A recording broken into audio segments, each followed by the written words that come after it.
je t'invite, ici et maintenant, à partir d'aujourd'hui, quand tu vis une émotion qui est désagréable, ben, au plus tôt, c'est de l'accueillir. Alors, pourquoi je dis au plus tôt? C'est que, ben, y a des fois, quand on a des habitudes, ben, elles reviennent au galop. Et donc, tu peux être encore dans le réactionnel. Ben, là, c'est pas de sortir le fouet, de s'autoflageller en se disant oh, j'étais dans le réactionnel. Ben voilà, tu as été dans le réactionnel, tu as été dans le réactionnel. Mais au plus vite, mettre cette émotion à sa place. Mais c'est des fois, comme là, ben, tout le monde ne connaît pas cette méthode-là. Si tu as une personne en face qui vient et que tu te sens pas bien, tu vas pas pouvoir, devant la personne, fermer les yeux pour aller voir ce qui se passe. Parce que tu seras toujours activé par l'émotion, par l'événement. Et donc là, un conseil, c'est d'aller se mettre à l'abri. Donc, l'excuse, aller aux toilettes, c'est pas pour fuir. C'est parce que quand on part aux toilettes à ce moment-là, on prend l'émotion avec nous, mais on peut s'isoler et observer ce qui se passe dans notre corps. Et toc, toc, toc, et quand on revient, ben, là, on peut établir avec la personne une communication relationnelle. Ou sinon, ben, c'est dans l'après-coup. Et donc, dans l'après-coup, ben, moi, j'utilise l'écriture émotionnelle. Ah ouais. Alors, comment je procède? Ben, tout simplement, je reprends mon exemple. Là, il y a une personne qui, par son attitude, son geste, ses paroles, a réveillé ou déposé une émotion en moi. Je ne l'ai pas traitée parce que, pour le coup, je suis partie dans le réactionnel. Ah, je peux te faire un petit exercice? Oui. Pour voir.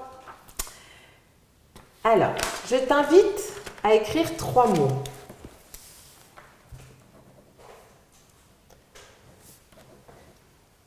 Et tu signes.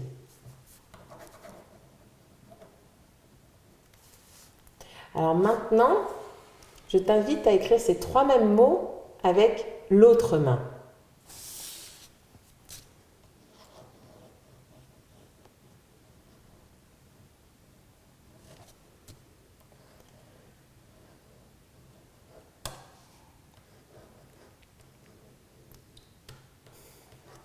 Et tu signes.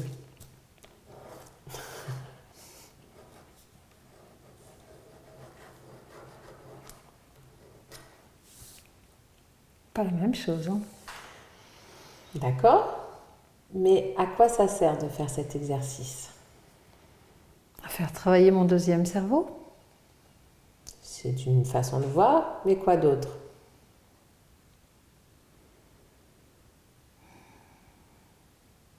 Tout simplement te montrer que tu as des habitudes.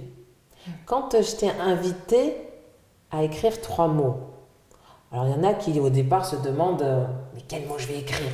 Bon, tu n'es pas passé par cette phase-là. Mais peu importe, tu t'es pas posé la question comment je vais écrire.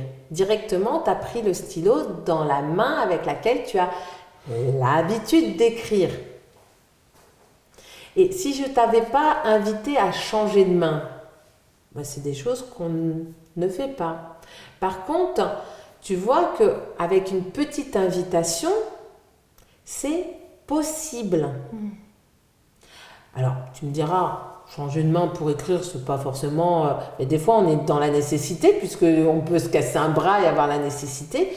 C'est quelque chose qui est possible. Mais si le jour de cette liberté, vous ne vous êtes pas préparé, si vous n'êtes pas prêt, et qu'en regardant autour de vous, vous n'aimiez pas le monde que vous voyez, si ce monde-là n'était qu'une immense déception.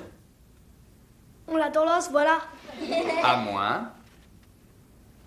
À moins de décider que toutes les choses que l'on n'aime pas dans ce monde, on les fasse basculer à 180 degrés, cul par-dessus tête.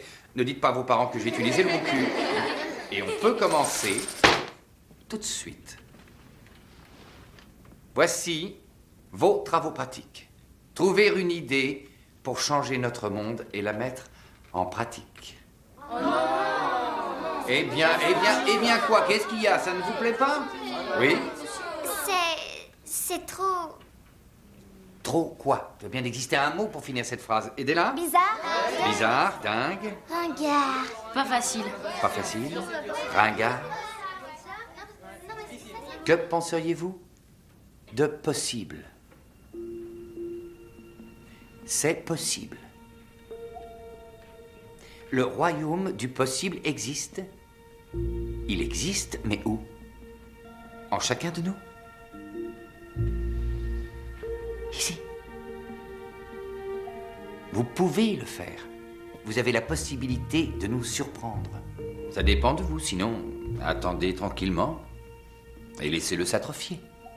Mais pour que ça devienne plus fluide, il faut se rendre compte que tous nos apprentissages se font par la répétition. Donc là, c'est aussi pour te montrer que pour l'instant, avec tes émotions, tu as l'habitude plus d'être dans le réactionnel. Donc, c'est prendre conscience de ça, qu'on a mis en place en nous des habitudes qui sont d'être dans le réactionnel, mais maintenant de découvrir des outils pour pouvoir être dans le relationnel, ben, ça va nous demander au départ un petit effort, ça va nous demander de faire un peu de répétition pour que ça devienne plus fluide. Mais c'est des choses, on a sans cesse des habitudes mises en nous. Il faut parfois un petit coup de pouce pour en changer. Moi-même, à l'heure actuelle, ça fait 3 ans que j'utilise régulièrement la méthode Tipeee. Il m'arrive fréquemment d'avoir besoin de mon conjoint, de mes enfants, pour m'inviter à accueillir l'émotion que j'ai en moi-même. Hein. Donc, je le fais, je suis de plus en plus sereine, mais il arrive encore fréquemment que je le fasse toute seule, ou sinon que j'ai besoin de ce coup de pouce. Mais c'était pour te montrer des habitudes qu'on a en nous.